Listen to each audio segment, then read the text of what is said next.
नूतन वर्ष रे आम परिवार तरफरु आपण मानकु बहुत सारा शुभेच्छा और शुभकामना। आज सुभद्रा योजना को नहीं बड़ खबर आसला। सुभद्रा हिताधिकारी सरकार कले बड़ घोषणा।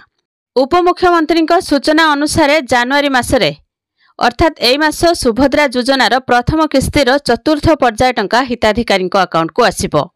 आसंता 2025 मार्च 8 तारिख रे सुभद्रा योजनार द्वितीय किस्ती टंका प्रदान करा जिवो। एहा परे रक्षाबंधन ले मिलिबो द्वितीय किस्तीर द्वितीय पर्याय टंका। तेबे जनवरी प्रथम सप्ताह रे सुभद्रा वेरिफिकेशन रिपोर्ट आसिबो। रिपोर्ट आधार रे योग्य हिताधिकारी को सुभद्रा योजनार प्रथम किस्तीर चतुर्थ पर्याय टंका प्रदान करा जिवो। जेमिति कोनोसी जणे योग्य हिताधिकारी एही योजनारो वंचित न होंती सेथिप्रति गुरुत्व दिया जाउछि। तेबे वर्तमान सुधा सुभद्रा योजना रे 80 लाख हिताधिकारी को सुभद्रा योजनार प्रथम किस्ती टंका प्रदान करा जायछि। आ एई मास शेष सुधा 20 लाख हिताधिकारी को एही योजनार टंका मिलिबो। किंतु कन्फर्म डेट आसी नहीं। जेतेबेले कन्फर्म डेट आसीबो मु आपण मानकु जणे देबी। तेबे आसंता मार्च मास पूर्वरु प्रथम किस्ती टंका समस्त योग्य हिताधिकारी को पठाइबा लागि राज्य सरकार लक्ष्य रखिसंती।